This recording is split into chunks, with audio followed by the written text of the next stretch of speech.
Okay, everyone, we told you we'd keep you updated, and the Associated Press has just projected Graham Platner has won the Democratic nomination for U.S. Senate in Maine. He's addressing supporters right now, so let's listen in. That we can change our politics and change our country, then you must also believe that people can change.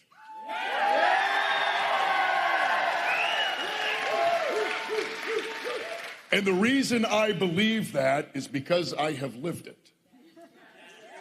And the reason that I have lived it is because of my wife.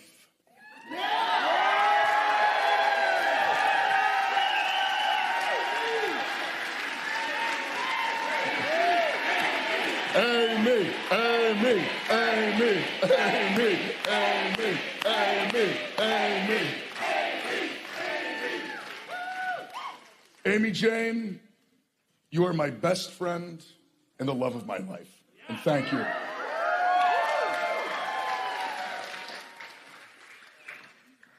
Over the last 9 months, I have seen Mainers come together behind a vision to take back our power from corporations and billionaires.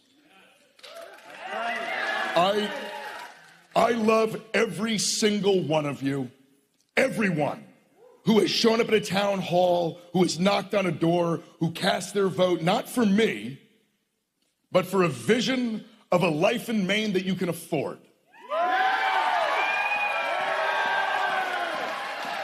A life of dignity and a government that actually serves its people. I want to thank our incredible campaign team and all 15,000 volunteers.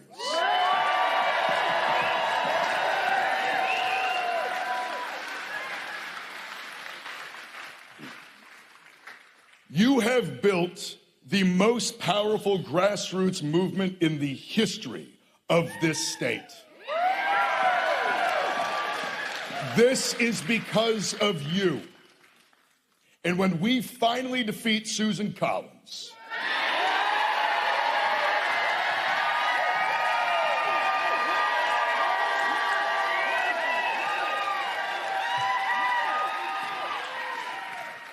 that will be because of you too. You don't just believe in a different kind of politics, you have dedicated your time and your talents to it. It is a service to our state and to our nation, and thank you.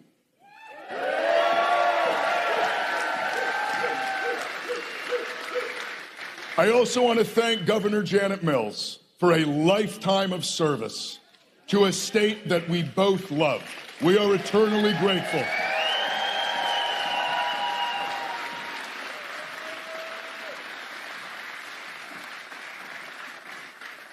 And to any of those who feel let down or disappointed or disillusioned, it is my job to earn your trust, faith, and support. And I will spend every day of this campaign, and if I have the privilege, every day in the United States Senate doing exactly that.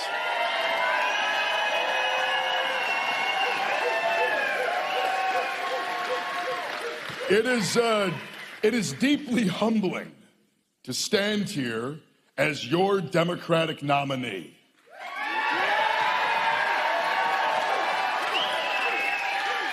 It is an honor, and I will not let you down.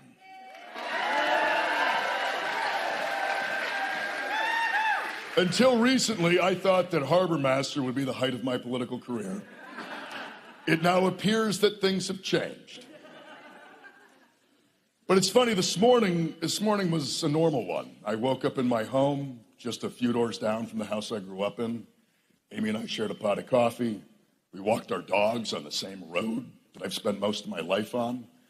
We spent the afternoon knocking on doors and getting ready for this evening. And then we drove down here to Blue Hill, where I was born. Born in a maternity ward that has since closed. I am a son of rural Maine.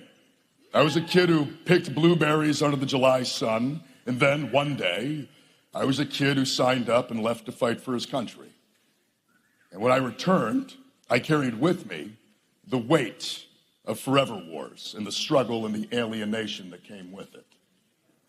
But I'm also a lucky one who found his way back, who found a living on the sea and a home and a community that offered love and redemption.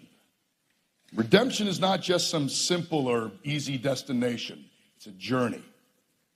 I've made mistakes in my life, mistakes that I regret, that I live with, and that I continue to learn from. And I'm still far from perfect. But every day, I wake up and I try to be a little bit better and a little bit kinder than I was the day before. And if you give me the chance, I will be a senator for the people who cannot afford to buy a senator.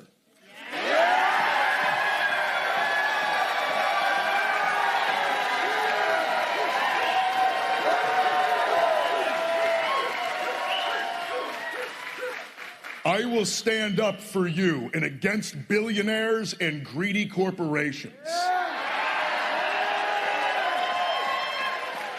I will serve you, the people of Maine, not some lobbyist or party boss. I will be the champion for your dreams as if it were my own, no matter the challenge or the expense. I will fight for you.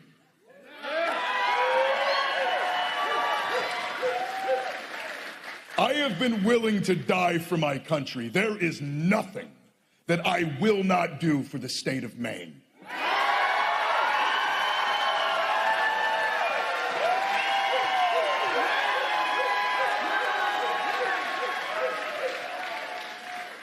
You have lifted me up. You have had my back. This is the state that raised me, and this is the state that saved me. Now, I am not a deeply religious man, and yet I cannot help but think tonight about a hymn. I once was lost, but now I'm found. Found because of the grace of the people of Maine. Grace comes when a tree falls and your neighbor brings over a chainsaw. Grace comes when your truck gives out late at night and someone you've never met stops to help you. Grace comes when you need it most and expect it least, when your parents need a hand and an old friend doesn't hesitate to go shovel the driveway. Or when a teacher, as underpaid as they are, stays late after school, gives up their own precious free time to help a kid who has fallen behind.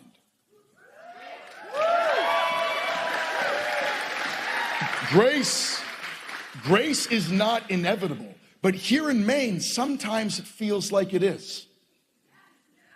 And that is something I will never take for granted.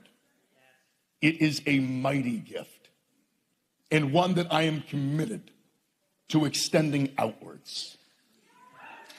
Maine, I love you. I love this state.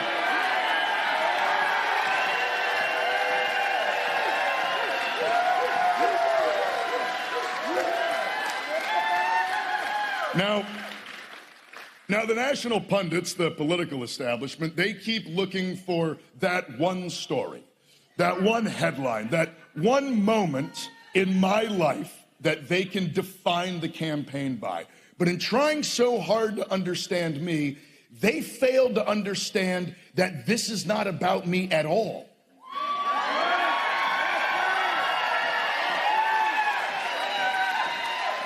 This is a movement about us. About the far too many working far too hard and struggling far too much at the hands of the ruling class. It is not a story of my hardship, it's of our hardship. A story of the hardship of every working Mainer. People that used to be able to stern in the summertime, plow in the winter, dig clams, and be able to send your kid off to college, but you can't anymore.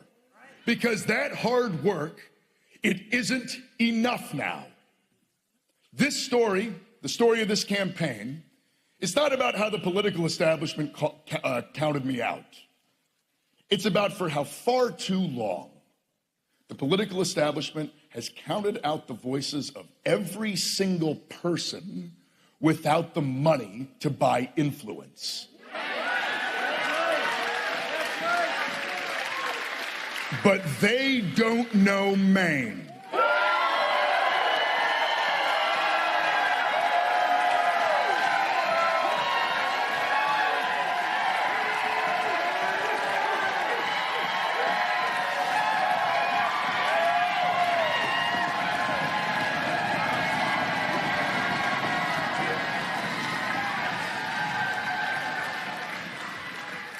Those who think we can be fooled by a handful of billionaires, who think they can just buy elections like they buy yachts or other houses.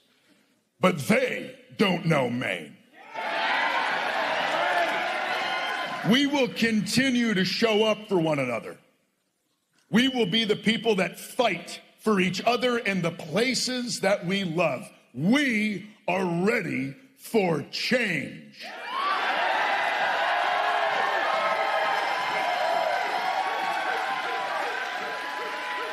And they will try to make this race about everything other than what it absolutely is, a simple choice for who will represent us in the United States Senate.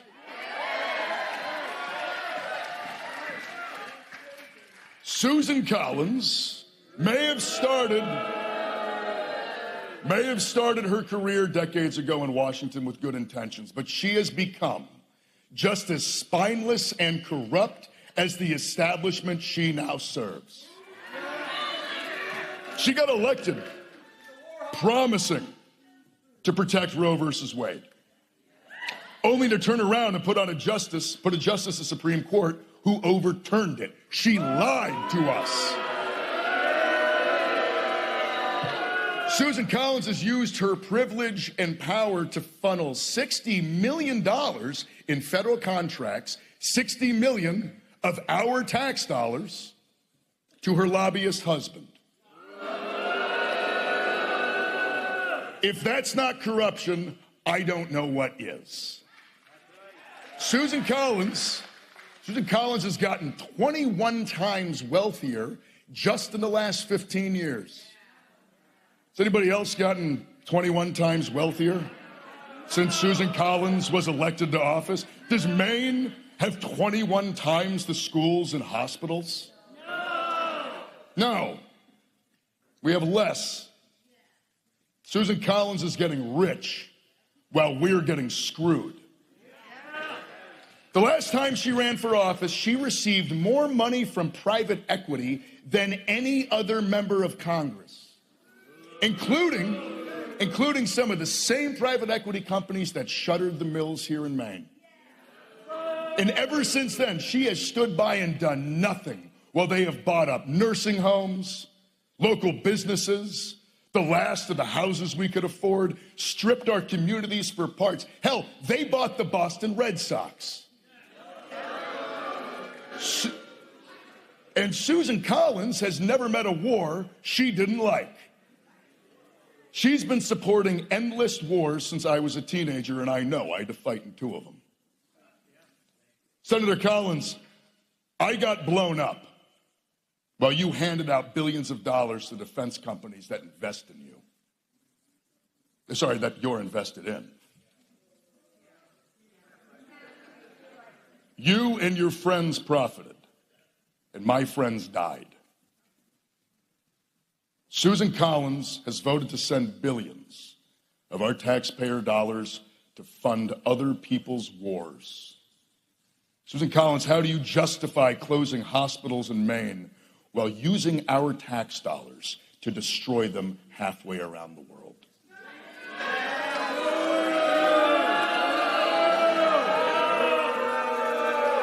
If you reflect Maine's values, why are you funding masked agents who are ripping our neighbors off the streets, driving them off in unmarked vans? That is not the freedom that I served 4 tours defending. If you are an independent voice, why do you vote with Donald Trump 95% of the time? If you're so bipartisan, why were you the deciding vote to put Brett Kavanaugh on the Supreme Court? The deciding vote to defund our health care and our hospitals. Why did you rubber stamp the greatest redistribution of wealth from the working class to the ruling class in the history of our nation? Susan Collins is only bipartisan when it doesn't matter. Susan Collins calls herself the gold standard of common sense. Common sense would be Mainers not having to choose between seeing a doctor or paying your mortgage. Common sense would be banning billionaires from buying elections.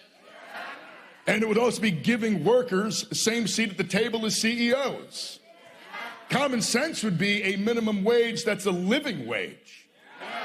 It would be keeping our hospitals open and our schools funded and our kids from having to fight in another generation of forever wars.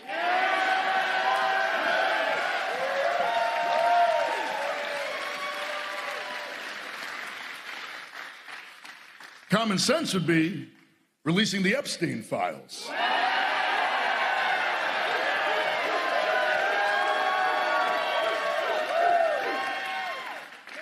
Should be unafraid of upsetting the wannabe king to whom Susan Collins bows.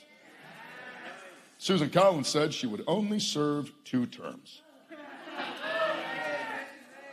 She's now running for her 6th. She has worked in politics longer than Joe Biden. She hasn't held a town hall since I was in 8th grade. I've held 83 town halls in the past 8 months.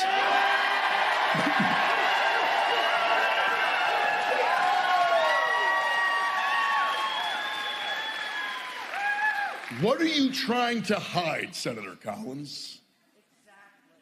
Now, the truth is, Susan Collins doesn't serve us. She serves Donald Trump. She serves the Epstein class. She serves her corporate donors and the corrupt political system that has rigged the economy against us. She does not serve us, and so we will defeat Susan Collins.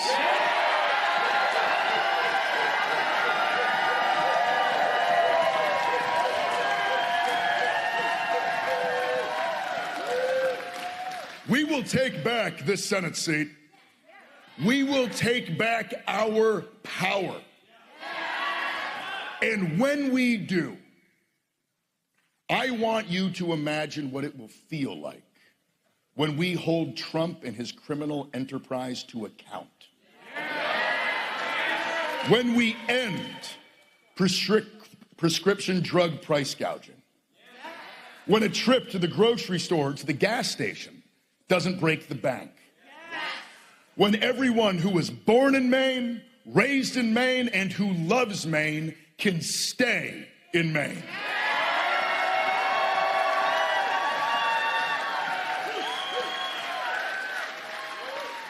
When we codify Roe v. Wade.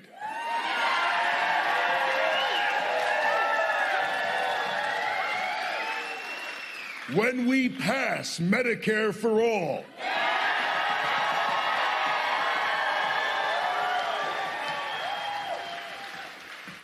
But when we defend our democracy, our country, once we've defended our freedom, let it be a different kind of freedom. Not merely a romantic freedom, but a freedom that is real, that is material.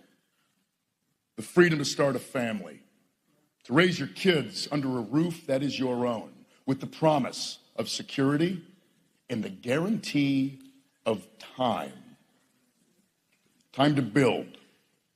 Time to create, time to love. The freedom to live lives not of struggle and scraping by, but of dignity and fulfillment. Maine, the eyes of the nation are upon us. And while they are here, please go to grahamforsenate.com and make a donation or sign up to be a volunteer.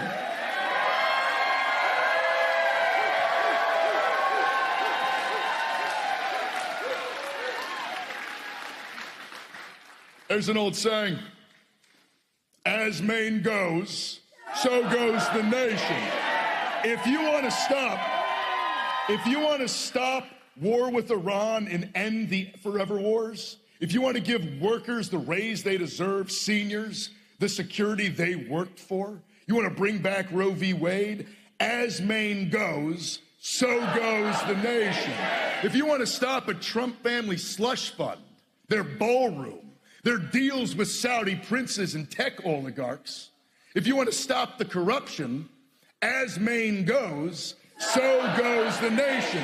If we want to dismantle ICE, win back the Senate, check Donald Trump's power, and take back ours, as Maine goes, so goes the nation. Together, we will defeat Susan Collins. Together, we will win back this Senate seat.